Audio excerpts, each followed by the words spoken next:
আসো খেলি, খেলা হবে, খেলা হবে। করলো ছাত্র জনতা, ক্রেডিট নিয়ে যাচ্ছে America. It appeared that U.S. statecraft was not particularly pleased with Sheikh Hasina winning this, the prime minister winning the election. আসসালামু আলাইকুম। একটা বিষয় শুনে তো আমি অবাক। এতদিন জানতাম যে অভ্যর্থন ঘটিয়েছে ছাত্র জনতা, কিন্তু আজকে শুনলাম যে আমেরিকা তারা নাকি গোপনে ষড়যন্ত্র করছিল কিভাবে হাসিনাকে হটানো যায়। তারা দীর্ঘদিন যাবৎ কাজ করছিল এই বিষয়টা নিয়ে। প্রথমে টার্গেট করেছিল বিএনপিকে। যখন দেখলো যে বিএনপির সমর্থক এখন দুর্বল, তখন বিএনপিকে ছেড়ে দিয়ে ছাত্র জনতার টার্গেট নিয়ে তারা মাঠে নামে আর হাসিনাকে হটানোর সফলতা নিয়ে আসে। এটা কি আসলেও সত্য? আমি তো বুঝতে পারছি না।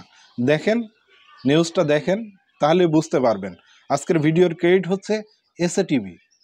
ভিডিওটি নতুন দেখলে ভিডিওটি বেশি বেশি শেয়ার করবেন, কারণ এটা মান সম্মানের বিষয়। ছাত্র জনতাকে কি শুধু ইউজ করা হয়েছে? আমি তো বুঝলাম না, আমার তো সেটাই মনে হচ্ছে। যদি ছাত্র জনতাকে ইউজই করা হয়, তাহলে কিছুদিন পরেই তারা টের পাবে। হ্যাঁ, এখন তারা আনন্দে চিল্লাচ্ছে যে আমরা অভ্যর্থন ঘটাইছি। যদি আমেরিকা এটা সুযোগটা নেয় বা ক্রেডিটটা তাদেরই হয়, তাহলে ছাত্র জনতা শুধুমাত্র ইউজ হয়েছে। চলেন আমরা প্রতিবেদনটা দেখি। ভিডিওটা বেশি বেশি শেয়ার করবেন, নতুন হলে চ্যানেলটি সাবস্ক্রাইব করতে ভুলবেন না। It appeared that U.S. statecraft was not particularly pleased with Sheikh Hasina winning this, the prime minister winning the election. Bangladesh Awami League সরকারকে ক্ষমতা থেকে হটাতে যুক্তরাষ্ট্র সরকারের বহু বছরের প্রচেষ্টা ও পরিকল্পনা প্রকাশ করেছে দেশটির একটি অনলাইন সংবাদপত্র। বেশ কিছু গোপন নথি তারা তুলে ধরেছে, যাতে দেখা যায় 2018 সাল থেকেই এই চেষ্টা শুরু করে দেশটির সরকার। দ্য গ্রেট জোন নামে সেই সংবাদপত্রে লেখা হয়েছে, শেখ হাসিনাকে হটানোর আগে যুক্তরাষ্ট্র সরকারের অর্থায়নে ইন্টারন্যাশনাল রিপাবলিকান ইনস্টিটিউট একটি বিশাল কর্মী বাহিনী প্রশিক্ষণ দিয়েছিল, যার মধ্যে র্যাপার এবং এলজিবিটি কিউআই সহ বিভিন্ন শ্রেণীর কর্মীরা অন্তর্ভুক্ত ছিল। ক্ষমতার পরিবর্তনের বিষয়টি মাথায় রেখে তারা হিজড়াদের নাচের পারফরমেন্সের মতো কর্মসূচিরও আয়োজন করে। আইআরআই বাংলাদেশের রাজনীতিকে ক্রমাগত অস্থিতিশীল করে তোলার চেষ্টা করেছে এবং সেই মিশন সফলভাবে বাস্তবায়ন করেছে।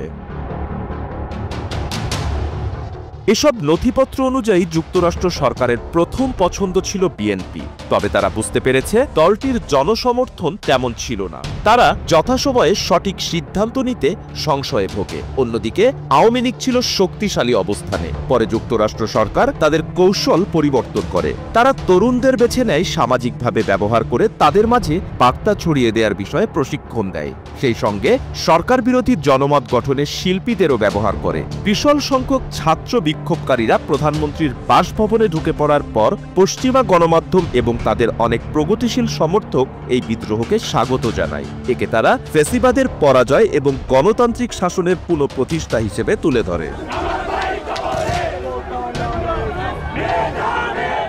ফাঁস হওয়া নথিগুলো থেকে জানা যায়, আইআরআই শেখ হাসিনাকে অপসারণের আগে মিলিয়ন মিলিয়ন টাকা খরচ করে বিরোধী দলগুলোকে গোপনে প্রশিক্ষণ দিয়েছিল। পরে দেশের তরুণ যুব সমাজের মধ্যে সরকার পরিবর্তনের উদ্দেশ্যে একটি গোপন নেটওয়ার্ক তৈরি করেছিল। নথিতে ব্যাখ্যা করা হয়, বাংলাদেশি বিক্ষোভকারীরা সফলভাবে সামাজিক যোগাযোগ মাধ্যম ব্যবহার করে ভিডিও এবং তাদের কর্মকাণ্ডের সংক্ষিপ্ত প্রামাণ্যচিত্র প্রচার করেছে।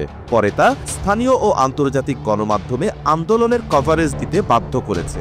আইআরআই এর অভ্যন্তরীণ নথিপত্রে লেখা হয় যে বিএনপির জনপ্রিয়তার অভাব, রাজনৈতিক দল হিসেবে অযোগ্যতা বাংলাদেশের নাগরিক সমাজে মার্কিন সরকারের অনুপ্রবেশকে অবশ্যম্ভাবী করে তুলেছে। আইআরআই একটি প্রতিবেদনে উল্লেখ করেছে, বহু মিলিয়ন ডলারের অর্থায়ন ছাড়া বিএনপির সহিংসতা, বয়কট রাজনীতি, অযোগ্যতা, অদক্ষতা ও সিদ্ধান্ত গ্রহণের সংশয়ের মাঝে আটকে থাকবে এবং ভোটারদের দ্বারা প্রায় সম্পূর্ণভাবে প্রত্যাখ্যাত হবে। ভোটের রাজনীতিতে বিএনপির গ্রহণযোগ্যতা একেবারেই তলানিতে। আসো খেলি, খেলা হবে, খেলা হবে। কি শুনলাম ভাই এটা? হ্যাঁ, করলো ছাত্র জনতা, ক্রেডিট নিয়ে যাচ্ছে আমেরিকা। এটা কি মেনে নেওয়া যায়? তাহলে এই ছাত্র জনতা কি হুদাহুদি চিল্লাচিল্লি করতেছে এখন যে আমরা অভ্যুত্থান ঘটাইছি? যদি সেটাই হয় তাহলে কপালে দুর্ভোগ আছে, বুঝতে পারছেন? যাই হোক, ভিডিওটি শেষ করলাম। আপনার মতামত কমেন্ট বক্সে কমেন্ট করে জানিয়ে দিতে ভুলবেন না। নতুন হলে চ্যানেলটি সাবস্ক্রাইব করবেন। সবাই ভালো থাকবেন, সুস্থ থাকবেন। আসসালামু আলাইকুম।